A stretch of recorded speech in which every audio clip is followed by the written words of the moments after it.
ವೀಕ್ಷಕರೇ ನಮಸ್ಕಾರ. ಕಾಂಗ್ರೆಸ್ ಪಕ್ಷದ ಹಿರಿಯ ನಾಯಕರಾಗಿರುವ KN ರಾಜಣ್ಣ ಅವರು ಲೆಟರ್ ಬಾಂಬ್ ಸಿಡಿಸಿದ್ದಾರೆ. ಈ ಲೆಟರ್ ಬಾಂಬ್ ಇದೆಯಲ್ಲ, ರಾಜ್ಯ ರಾಜಕಾರಣದಲ್ಲಿ ಬಹುದೊಡ್ಡ ಸದ್ದು ಮಾಡ್ತಿದೆ. ನೋಡಿ, ಲೋಕಸಭೆಯ ವಿರೋಧ ಪಕ್ಷದ ನಾಯಕರಾಗಿರುವ ರಾಹುಲ್ ಗಾಂಧಿ ಅವರಿಗೆ 8 ಪುಟಗಳ ಲೆಟರ್ ಅನ್ನು ಬರೆದಿದ್ದಾರೆ.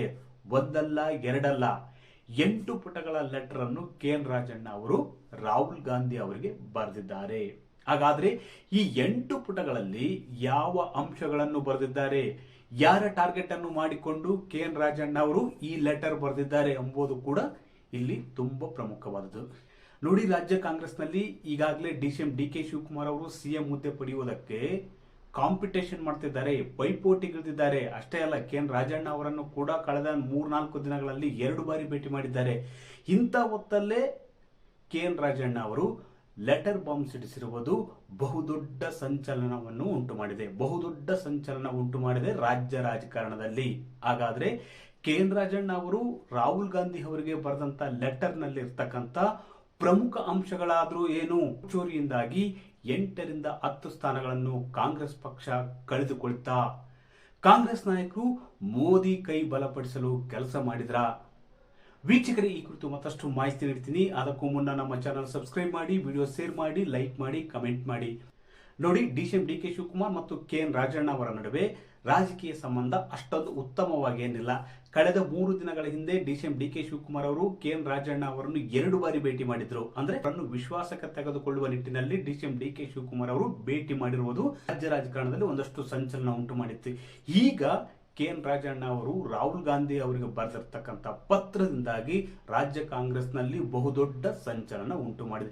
ನೋಡಿ, 8 ಪುಟಗಳ ಪತ್ರವನ್ನು KN ರಾಜಣ್ಣ ಅವರು ಬರೆದಿದ್ದಾರೆ, ಅದು ರಾಹುಲ್ ಗಾಂಧಿ ಅವರಿಗೆ. ಅಲ್ಲಿ ಇರ್ತಕ್ಕಂಥ ಪ್ರಮುಖ 4ರಿಂದ 5 ಅಂಶಗಳಿವೆ. ಅದೇನಪ್ಪ ಅಂದ್ರೆ, ಮೊದಲನೇದಾಗಿ CM ಸಿದ್ದರಾಮಯ್ಯ ಅವರನ್ನು ಯಾವುದೇ ಕಾರಣಕ್ಕೂ CM ಹುದ್ದೆಯಿಂದ ಇಳಿಸಬಾರದು.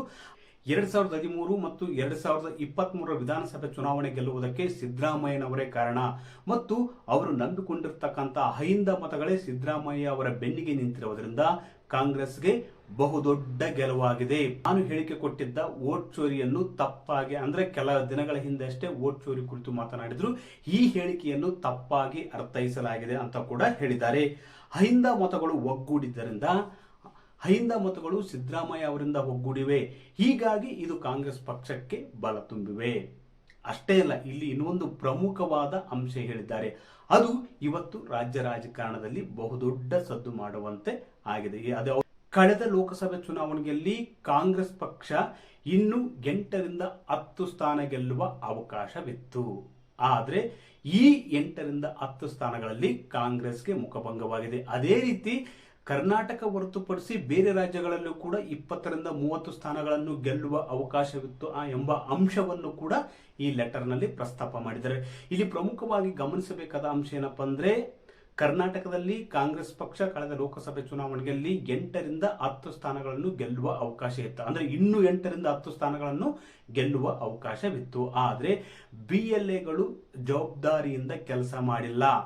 ಪಕ್ಷವೇ ನೇಮಿಸಿದಂತ BLAಗಳು ಜವಾಬ್ದಾರಿಯಿಂದ ಕೆಲಸ ಮಾಡಿಲ್ಲ ಅಂತ ಹೇಳುವ ಮೂಲಕ ಪರೋಕ್ಷವಾಗಿ DCM DK ಶಿವಕುಮಾರ್ ಅವರ ಮೇಲೆ ಒಂದು ಆರೋಪವನ್ನು ಮಾಡಿದ್ದಾರೆ. ಅಂದ್ರೆ KPCC ಅಧ್ಯಕ್ಷರಾಗಿರ್ತಕ್ಕಂಥ DCM DK ಶಿವಕುಮಾರ್ ಅವರು BLAಗಳನ್ನು ಸರಿಯಾಗಿ ನೇಮಿಸಿಲ್ಲ, ಅವರು ನೇಮಿಸಿದಂತಹ BLAಗಳು ಜವಾಬ್ದಾರಿಯಿಂದ ಕೆಲಸ ಮಾಡಿಲ್ಲ, ಹೀಗಾಗಿ ಕಾಂಗ್ರೆಸ್ ಪಕ್ಷಕ್ಕೆ 8ರಿಂದ 10 ಸ್ಥಾನಗಳಲ್ಲಿ ಲೋಕಸಭೆ ಚುನಾವಣೆಯಲ್ಲಿ ಸೋಲು ಆಗಿದೆ ಎಂಬ ಆರೋಪವನ್ನು KN ರಾಜಣ್ಣ ಅವರು ಈ ಲೆಟರ್ ಮೂಲಕ ರಾಹುಲ್ ಗಾಂಧಿ ಅವರಿಗೆ ಬರೆಯುವ ಮೂಲಕ ಒಂದು ಆರೋಪ ಮಾಡಿದ್ದಾರೆ. ಅಂದ್ರೆ ಕಾಂಗ್ರೆಸ್ ಪಕ್ಷದ BLAಗಳು ಸರಿಯಾಗಿ ಕೆಲಸ ಮಾಡದಿರುವುದರಿಂದ ಅಲ್ಲಿ ಬಿಜೆಪಿಗೆ ಲಾಭವಾಗಿದೆ. ಈ ಮೂಲಕ ರಾಜ್ಯದಲ್ಲಿ ಕಳೆದ ಲೋಕಸಭೆ ಚುನಾವಣೆಯಲ್ಲಿ ಬಿಜೆಪಿ ಮತ್ತು JDS ಮೈತ್ರಿಕೂಟ 19 ಸ್ಥಾನಗಳನ್ನು ಗೆದ್ದು ಪ್ರಧಾನಿ ನರೇಂದ್ರ ಮೋದಿ ಅವರ ಕೈಯನ್ನು ಬಲಪಡಿಸಿವೆ ಅಂತ ಪರೋಕ್ಷವಾಗಿ KN ರಾಜಣ್ಣ ಅವರು ಹೇಳ್ತಿದ್ದಾರೆ. ಏನಪ್ಪಾ ಅಂದ್ರೆ, ಪ್ರಮುಖವಾಗಿ ಪಕ್ಷವೇ ನೇಮಿಸಿದಂತ BLAಗಳು ಸರಿಯಾಗಿ ಕೆಲಸ ಮಾಡಿಲ್ಲ, ಅಂದ್ರೆ DCM DK ಶಿವಕುಮಾರ್ ಅವರು ಸರಿಯಾದ ವ್ಯಕ್ತಿಗಳನ್ನು ನೇಮಿಸಿಲ್ಲ ಅಂತ ಪರೋಕ್ಷವಾಗಿ ಆರೋಪ ಮಾಡ್ತಾ ಇದ್ದಾರೆ. ಈ ಮೂಲಕ ಬಿಜೆಪಿಗೆ ಒಂದಷ್ಟು ಅನುಕೂಲವಾಗುವಂತೆ ಮಾಡಿಕೊಟ್ರೆ ಎಂಬ ಸಂಶಯವನ್ನು ಕೂಡ ಅವರು ವ್ಯಕ್ತಪಡಿಸುತ್ತಿದ್ದಾರೆ ಈ ಲೆಟರ್ ಮೂಲಕ. ಇದು ಯಾಕಂದ್ರೆ ಕಳೆದ ಕೆಲವು ತಿಂಗಳ ಹಿಂದೆ ಅಷ್ಟೇ ರಾಹುಲ್ ಗಾಂಧಿ ಅವರು ಬೆಂಗಳೂರು ಮೂಲಕ ವೋಟ್ ಚೋರಿ ಅಭಿಯಾನವನ್ನು ದೇಶಾದ್ಯಂತ ಆರಂಭಿಸಿದ್ರು.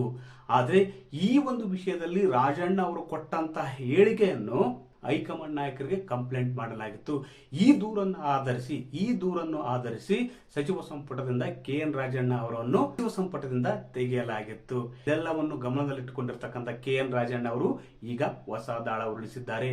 ಪತ್ರ ಬರೆಯುವ ಮೂಲಕ ಅಂದ್ರೆ ಕಳೆದ ಲೋಕಸಭೆ ಚುನಾವಣೆಯಲ್ಲಿ ಸರಿಯಾದ BLAಗಳು ತಮ್ಮ ಜವಾಬ್ದಾರಿಯನ್ನು ನಿಭಾಯಿಸಿಲ್ಲ ಅನ್ನುವ ಮೂಲಕ ಕೆಪಿಸಿಸಿ ಅಧ್ಯಕ್ಷರು ಸರಿಯಾಗಿ ಕೆಲಸ ಮಾಡಿಲ್ಲ ಅಂತ ಆರೋಪಿಸುವ ಮೂಲಕ ವೋಟ್ ಚೋರಿ ವಿಷಯವನ್ನು ನೇರವಾಗಿ ಮತ್ತು ಪರೋಕ್ಷವಾಗಿ DCM DK ಶಿವಕುಮಾರ್ ಅವರತ್ತ ತಿರುಗಿಸಿದ್ದಾರೆ. ಅಂದ್ರೆ ವೋಟ್ ಚೋರಿ ವಿಷಯದಲ್ಲಿ ಹೇಳಿಕೆ ನೀಡಿದ ಹಿನ್ನೆಲೆಯಲ್ಲಿ ನಾನು ನೀಡಿದಂತ ಹೇಳಿಕೆ ತಪ್ಪಾಗಿ ಅರ್ಥೈಸಿಕೊಂಡು ಸಚಿವ ಸಂಪುಟದಿಂದ ನನಗೆ ಕೋಕ್ ನೀಡಲಾಗಿದೆ ಎಂಬ ಅಂಶವನ್ನು ಕೂಡ ಇಲ್ಲಿ ಪ್ರಸ್ತಾಪ ಮಾಡಿದ್ದಾರೆ. ಒಟ್ಟಾರೆಯಾಗಿ KN ರಾಜಣ್ಣ ಅವರು ಬರೆದಿರ್ತಕ್ಕಂಥ ಪತ್ರದಲ್ಲಿ ಹಲವಾರು ಅಂಶಗಳದ್ದು. 8 ಪುಟಗಳ ಈ ಪತ್ರದಲ್ಲಿ ಪ್ರಮುಖವಾಗಿ CM ಸಿದ್ದರಾಮಯ್ಯ ಅವರನ್ನು ಯಾವುದೇ ಕಾರಣಕ್ಕೂ CM ಹುದ್ದೆಯಿಂದ ಕೆಳಗಿಳಿಸಬಾರದು. ಅದೇ ರೀತಿ ಕಳೆದ ಲೋಕಸಭೆ ಚುನಾವಣೆಯಲ್ಲಿ ಕಾಂಗ್ರೆಸ್ ಪಕ್ಷಕ್ಕೆ ಇನ್ನು 8 ರಿಂದ 10 ಸ್ಥಾನಗಳನ್ನು ಗೆಲ್ಲುವ ಅವಕಾಶ ಇತ್ತು. ಅದೇ ರೀತಿ ನಾನು ಕಾಂಗ್ರೆಸ್ ಪಕ್ಷದ ನಿಷ್ಠಾವಂತನಾಗಿದ್ದು ಮತ್ತು ಇಂದಿರಾ ಗಾಂಧಿ ಅವರ ನಾಯಕತ್ವವನ್ನು ಮೆಚ್ಚಿಕೊಂಡವನು. ಹಾಗೆ ಅಹಿಂದ ಮತಗಳು ಕಾಂಗ್ರೆಸ್ ಬೆನ್ನಿಗೆ ನಿಂತಿವೆ, ಅದರಲ್ಲೂ ವಿಶೇಷವಾಗಿ ಸಿದ್ದರಾಮಯ್ಯ ಅವರ ಬೆನ್ನಿಗೆ ನಿಂತಿವೆ. ಹೀಗಾಗಿ ಯಾವುದೇ ಕಾರಣಕ್ಕೂ ಸಿದ್ದರಾಮಯ್ಯ ಅವರನ್ನು ಕೆಳಗಿಳಿಸಬಾರದು. ಹಾಗೆ ಮತ್ತು BLAಗಳನ್ನು ಪಕ್ಷ ಸರಿಯಾಗಿ ನೇಮಿಸದೇ ಇರುವುದರಿಂದ ಲೋಕಸಭೆ ಚುನಾವಣೆಯಲ್ಲಿ 8 ರಿಂದ 10 ಸ್ಥಾನಗಳಲ್ಲಿ ಕಾಂಗ್ರೆಸ್ ಪಕ್ಷಕ್ಕೆ ಸೋಲಾಗಿದೆ ಎಂಬ ಆರೋಪವನ್ನು ಪರೋಕ್ಷವಾಗಿ KN ರಾಜಣ್ಣ ಅವರು ಮಾಡಿದ್ದಾರೆ. ವೀಕ್ಷಕರೇ, ಈ ಮಾಹಿತಿ ನಿಮಗೆ ಇಷ್ಟವಾದಲ್ಲಿ ವಿಡಿಯೋ ಶೇರ್ ಮಾಡಿ, ಲೈಕ್ ಮಾಡಿ, ಕಮೆಂಟ್ ಮಾಡಿ.